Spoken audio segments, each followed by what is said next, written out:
So we're kind of screwed. Basically, I was listening to Brian Tyler Cohen talking to Chris Murphy, who's the senator for Connecticut. And they were kind of talking about how Republicans are just kind of going along with whatever Trump wants to do and whatever Elon wants to do.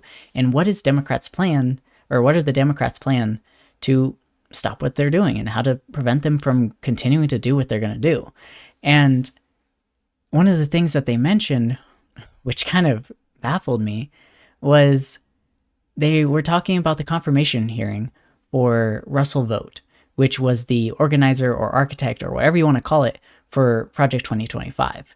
The same Project 2025 that we're already like 2/3 of the way implemented, even though Trump supposedly had nothing to do with it or knew nothing about it, despite saying there were some good things and some bad things and whatever. You get the point. It's ridiculous.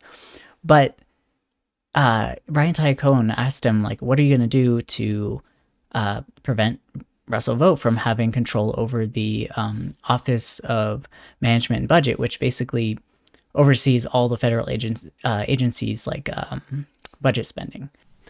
To that point, then, I know that your colleagues in the Senate are actually taking some action against the impending Russ Vought confirmation battle. Can you explain what you have planned?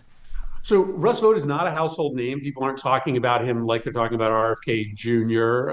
Or Tulsi Gabbard. But Russ Vought is the author, the organizer of Project 2025. That's the game plan to essentially convert America from a democracy to some version of an autocracy. And so all the things that are happening right now, the mass firings of public employees, the eventual shutdown of the Department of Education, all of that is Russ Vaught's plan. And it's so disappointing. It's so sad. But Chris Murphy was basically like, well, you see, here's the plan. Originally, we would have our confirmation hearing, take a break, and we'll come back in tomorrow. But here's what we're going to do this time. We're going to stay the full night. We're going to do everything in our power to make sure that Republicans really know that Russell Vought is terrible for our democracy, that he's terrible choice, that he should not be in the position. And I was like, what? Normally, we would debate during the day today, come back again tomorrow, debate, and then vote. Democrats are going to keep the Senate in overnight tonight. We're going to use every single hour that the rules allow for us to explain the danger of putting somebody like Russ Vought in OMB, somebody who has such disdain for democracy and whose allegiance is to the billionaire class, not the American people. That's the big plan. That's the big plan to stop these confirmations. That's the big plan to stop Elon Musk and have at least some control over what's going on right now, is to explain to them that they're very, very bad and we probably shouldn't have them in power. I'm sorry, excuse me. We already know they're bad. They already know. That's why they put them in power. That's why they want them in those positions, because they know they're bad. It's like, what? You can't use, what's crazy is even in the video itself, in the interview, he even said it, that when Trump basically did his attempted coup on January 6th, a lot of Republicans just went along with it because they don't care about democracy.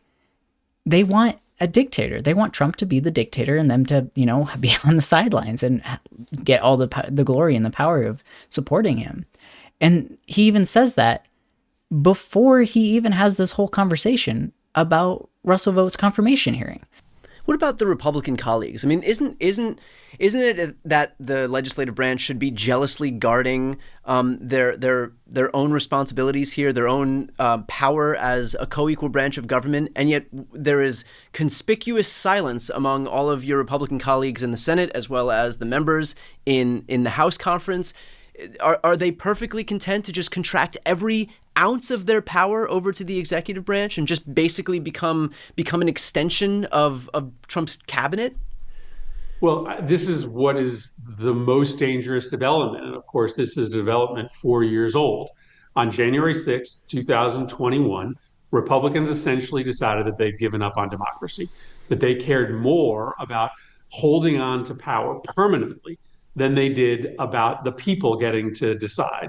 Donald Trump lost, and most Republicans in Congress endorsed the assault on the Capitol because they just didn't care that the American public had voted for Joe Biden. They wanted Donald Trump in power. So it's like, how can you simultaneously say that Democrats or like that Republicans are doing this, that they obviously support these terrible choices and they don't care about democracy, yet your solution to stopping them is just explaining over and over again about how what they're doing is bad? Like, really? Like, we're so, oh my gosh, we're so screwed. We're so screwed. And obviously this was a couple days ago, and Russell Vought got confirmed. Like, we knew it was going to happen. So yeah, staying late and explaining how he's a very, very bad man didn't help. And I was disappointed in Brian Tyler Cohen for basically being like, well, at least we're showing that Democrats are having some pushback. We were really worried that nobody was doing anything, but at least we're doing something. It's like, what? Come on. Like, this is so pathetic. Well, look, I understand that Democrats have limited political capital to use, or limited political power, given that we're in the minority everywhere. But I think having this fight and getting caught trying counts for a lot here, and sends a signal to Americans that we're not going to take this laying down. So yeah, like I said, we're screwed. We're out of luck. Democrats are not responding to this fast enough. They're like, what are you supposed to do realistically? Democrats want to play by the rules and Republicans don't. Like, you can't do anything about it.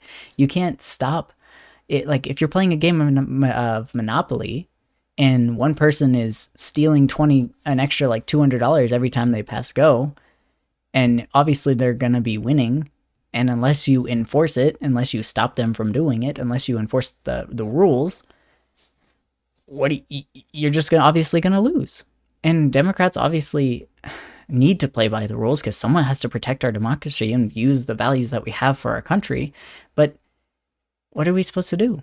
Like we've already missed our chances. We're already basically too far gone, that because Donald Trump's already in power.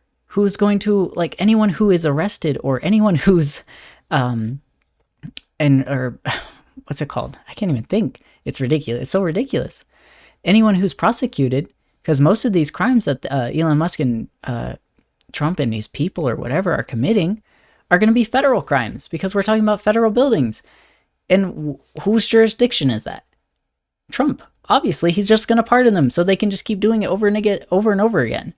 Like, at this point, I want to know if double jeopardy applies inverse for pardons. Can you get pardoned for the same crime twice? Like, obviously not the same exact crime, but I don't know. Like, if you're doing, can you not be, like, if you commit a crime and you receive a pardon for that crime, if you do that crime again, can you no longer receive a pardon? Because, you obviously didn't learn your lesson. Like, I don't even know. I don't think that's the case. Like, you can just keep pardoning over and over again. Like, like I said, I'm just disappointed. It's crazy. We're so, what's the phrase? Like, we're up the creek without a paddle, or what? I don't even think I'm using that right. My brain's fried. I can't today. It's ridiculous.